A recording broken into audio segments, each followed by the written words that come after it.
Hallo Leute, ich heiße Peter und das hier ist ein Video über wie man kann mit Netflix besser Sprachen lernen. What's up guys, my name is Peter and welcome to my channel, Iowan Point of View. This is going to be the first of many videos that I hope to make on language tips, how my experience learning languages can help you, specifically talking about, applications, extensions, specific things that I think that you should use or that you can use in order to really help you learn a language well, fast, and have a great time while you're doing it. So the topic of today's video is a Google Chrome extension called Learning Languages with Netflix, and I will link the place to download this extension down below. It is an incredible resource that I think everyone should have if they're trying to learn languages.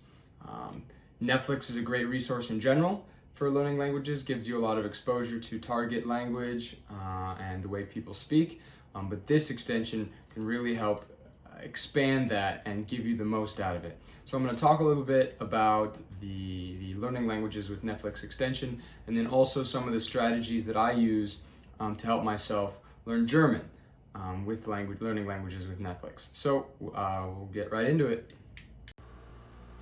So before we get started, I just wanted to talk quickly about this other extension that I really like called Langley. Basically what it is every time you open up a new tab in Google Chrome, it gives you a new vocabulary word. They have unfortunately only German, Spanish, and French at the moment, but hopefully they'll expand to more. And let's say I don't know how to say this word for peel. I can click on the button here. Schälen, schälen, schälen. As many times as I want, and it will tell me how to say peel. Schälen. Yeah, I just wanted to quickly talk about this because I think it's a really cool extension and a really easy way to practice your vocabulary. So what we're gonna go to first is the button here, or the page here. This is basically what you should see when you go to the link that I'm going to include in the description. This is the page for the download. Don't need to spend too much time on it. Just wanted to show you what you should be looking for. So let's go straight into Netflix, and we're going to be using as an example this show that I've been learning German with called Biohackers. And basically the first thing that you're going to see when the page loads up is this, and it has two parts, this thing on the left and then this bar down here at the bottom. So we're going to start with, I guess, the most important thing, the settings. First, here on the left, it has all the shortcuts for your keyboard if you don't like to continue, keep clicking stuff. But the most important parts are here on the right, Netflix audio language. Because this is a Netflix-produced show, they have a lot of options for both the subtitles and the audio. Unfortunately, not all shows are going to be like that. Netflix does a pretty good job of getting a lot of languages available, but not all shows. And then the translation language, the extension, the people behind it do a really good job of adding a lot of languages with real human translation instead of only machine translation. So as you can see, there's a lot of options, so you can choose what you want. Obviously, I have mine in English. As a native English speaker, sometimes I'd change this to Portuguese just to challenge myself, but not all the time. So like I said, the machine translation, they have the option to show the machine translation as well as the human translation. Most of the time I have this off because, when human translation is an option, it's always going to be better. Hide subtitles disabled. But this other thing, vocabulary highlighting, you can choose to highlight, let's say, upper level or lower level vocabulary. Right now I have it on level 1, playback speed, highlight saved words, all those other things. We'll talk a little bit about this later. You can change all of these settings. I don't want to spend too much time on it because it's not as important. But you can also add dictionary URLs if you have a particular dictionary that you like to use. This is a place to put that. But anyways, Moving on to this other part. This is a transcript of the entire show, all of the dialogue that happens, and I mentioned earlier that I had level 1 vocabulary highlighted, so mouse, super, introductory, read, I guess is what this is, and then, point, plants, pflanzen. Anyway, so you can choose if you want upper or lower level vocabulary highlighted.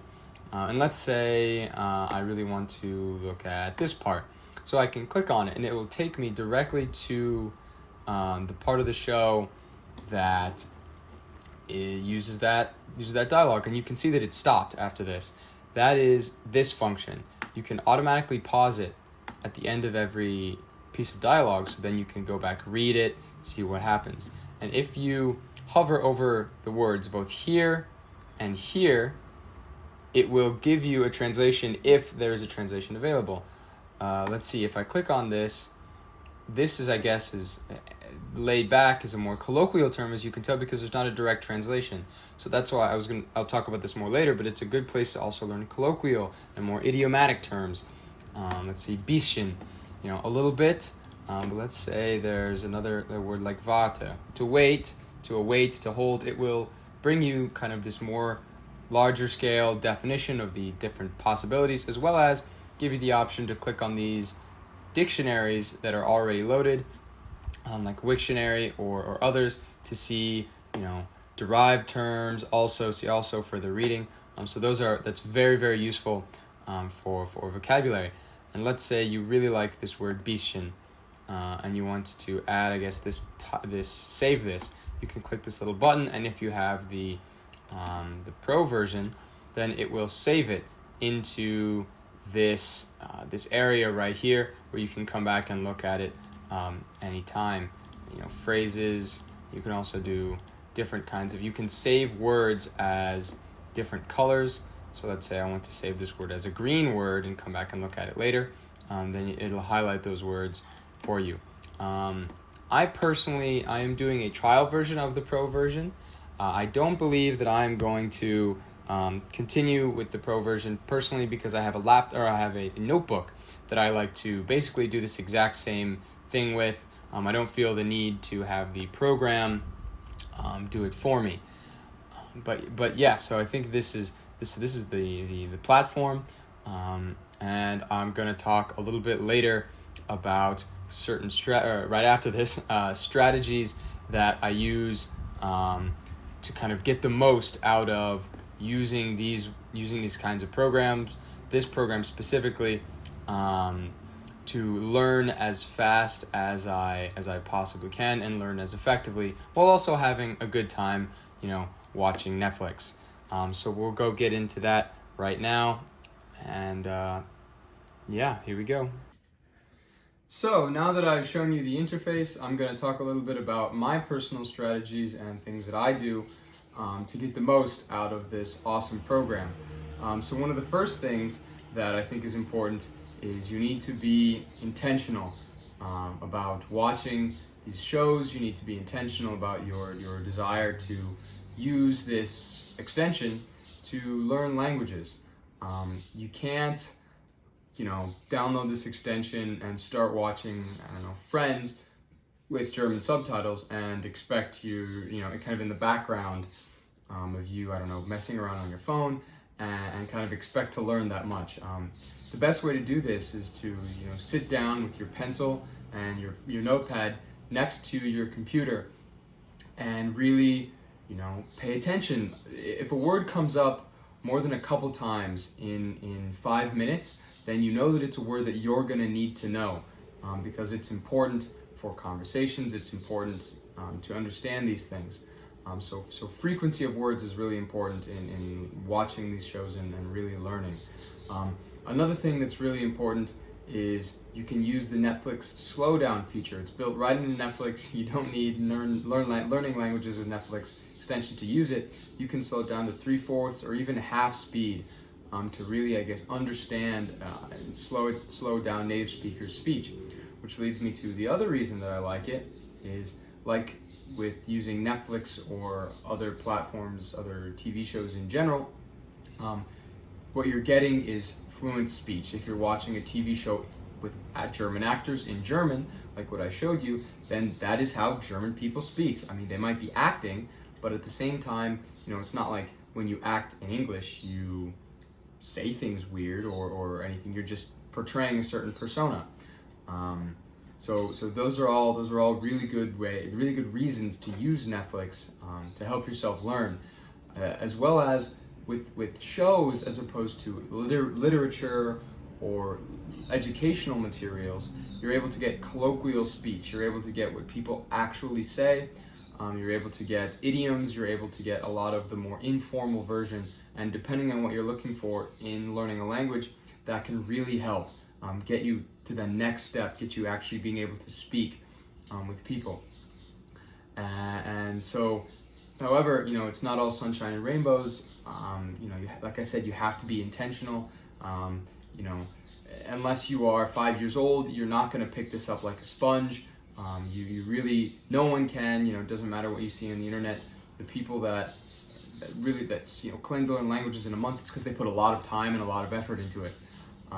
And then another thing is, the translations on Netflix aren't always the best. They're normally pretty good, and 99% of the time they are accurate. But there have been times where I've seen kind of strange translations, things that don't quite make as much sense. So you have to be kind of careful about that. And if you're paying attention, and if you're intentional about the way you learn, and you look up strange words, then you will catch that most of the time. So now that I'm done talking, I guess, about the positives and the negatives, the positives and the negatives, the benefits and the cost of using this program, I want to talk a little bit about the strategies that I use. And one of the first strategies that is important is knowing what you're watching and choosing it on purpose.